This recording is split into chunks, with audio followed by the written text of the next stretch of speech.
Hey guys, this is Peng here reporting to you. This is the commentary from June 2nd, and we'll just get started right along here.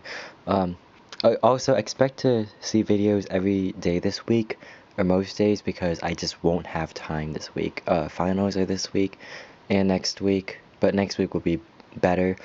Um, but just so that you know, stay tuned here, because there's going to be a lot of videos up. Alright, so starting with the Alibris. I had Daragon versus Kiko like completely right. I think that was interesting though is that um, I don't know. There wasn't really too much interesting here, other than Daragon had a bigger margin in MSM, but that doesn't matter all that much. According to the chart that I made myself, they are the fourth highest team in points in this new point system, and they have 3 wins. Uh, So that's interesting. Kiko Lake, though, I want to talk about Kiko Lake a little bit. A lot of people, I mean, they were like, "Oh, Kiko Lake, they're so fantastic," um, and yes, they're great. They're an awesome team, but like, I feel like that the first place, the first day, didn't really represent their strength. Now, granted, that doesn't mean Kiko Lake is weak at all. It just means that I don't think Kiko like can sustain like their strength for a long period of time. I think right now would be a good time to like um, kind of relax a little bit. Um, Meridol and Creludor, I got this one almost right.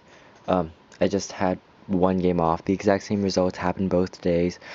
Each game was a close one, deficit of 1. I don't have too much to say here. I'm guessing that neither team really shifted focus, and that's kind of just why we had the results. Creludor and Meridol have been pretty consistent. Uh, I don't have too much else to say. Um, Lost Desert and Mystery Island, I got this one 100% right as well. Um, Again, each game was really close.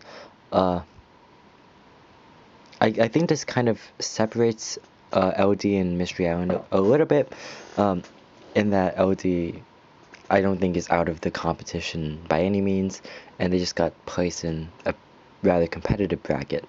Um, Same with Mystery Island. I don't think they're doing badly. I think their ranking poorly represents their strength. And that's another weakness of this bracket system. We don't have an accurate representation. And if they're forced to only play teams that are like, really, really strong contenders, then they're not going to place too well if they don't have enough balance. But that's why we have to look to the next round before I can make any judgments. So I think I'm jumping to conclusions. So Minitheus, Brightvale and Terrania. I was hoping that Brightvale would be the one to break Terrania's sweeping streak, but obviously that didn't happen. Ironically, I predicted MSN being the game, and that was the biggest deficit by 7 points. And interestingly enough, I don't know, Brightvale still is the 6th highest team in terms of points. Well, the points that were given. So, I don't know, tied for 6th, that is. Terrania, this doesn't speak too much for them. They've just been dominating this, and they're going to continue to do so. But I'm not supposed to talk about predictions till the next video. Croc Island and Haunted Woods is next. Croc Island swept this time around. My guess is just that Croc Island shifted focus enough to grab the sweep. They didn't win a lot in any particular game, which isn't bad for Haunted Woods. It doesn't mean the Haunted Woods is out of this competition, just like I said about Mystery Island and Lost Desert. They're not out by any means, and I think they can pull themselves together and do stuff. Morocco and Terra Mountain. I am surprised at this one. Me being on Terra Mountain, I'm surprised that we got Yu Ball. I haven't been talking too much on the boards though, but we didn't win Social Slinger in the process. Morocco won that one. They were all close again. So I got those 2 games mixed up. I don't really know what happened here. I guess each team reshifted focus. Terra Mountain finally gets a win in UU Ball. But yeah, I don't have too much else to say. VIII bracket, Altador versus Virtue Pets. Altador sweeps. I guess I should have seen that coming, to be quite honest.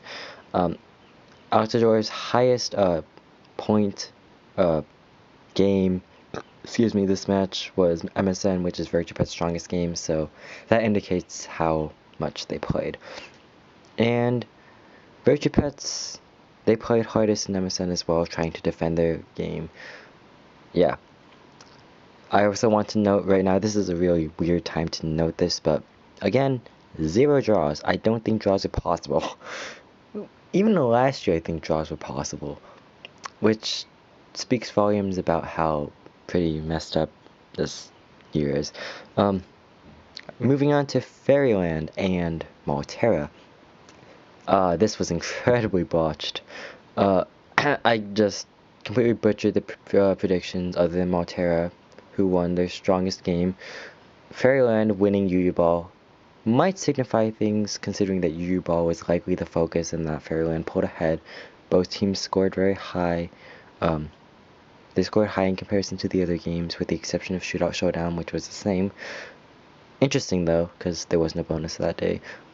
But Malterra sideswept, which just means that, I guess, each team reshifted focus. So, good job to both. Finally, Rue Island and Shenku.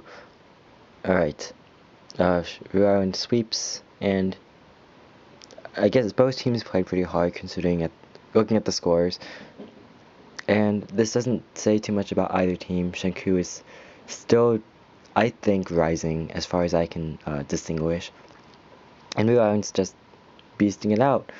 I want to take a look at a little bit at the old system rankings chart that I have on my predictions page. I have it printed out here, actually. So I use the weighted point system that TDN uses, whereas like 1 point is a win for UU Ball, 0.33 is a draw in UU Ball or side game win, 0.11 is a side game draw, and 0 is a loss. I didn't factor in bonus days at all. I completely forgot that they were there. I completely forgot about their existence. So my chart is just going to represent points that are solely from wins and draws and losses. Draws don't exist in this format, which is why it seems that this year seems so spread out. And considering that each of the top teams, each team has, at the top 3, has just been sweeping it out. I'm looking forward to Altador and Rue Island, to be honest, which should come momentarily. It might even come today. I just didn't even look at the matches. But I also want to look at DC a little bit. DC is ranked first in their bracket, and yet they're behind Meridell in points, which doesn't necessarily mean that they're the worst team. But I just find that interesting that DC is actually a win in UU Ball behind Meridell. And if you look to the bracket system rankings, where I rank each team in points and wins in each specific game, Darrigan is actually behind Meridell and UU Ball by 2 ranks. So I just think it's interesting. I really have no clue whatsoever of how TNT is deciding this, but so far I guess the rankings somewhat match up with the rankings that I have here. I mean, Altador, Terrania, and DC are all up there. Rue Island is in 3rd, ahead of DC. So I guess Rue Island played harder than DC. That's what this chart would say. But if you look down to 10th and 11th, Terra Mountain and Brightvale, Terra Mountain would not be this high up, and Brightvale would not be this far down, in my opinion. If you were to match them up right next to the actual standings, I think you'd say the same thing. I hope. Another team I want to look at, I talked about them before, Mystery Island. They're all the way down in both charts, but that does not mean by any means that they're doing badly.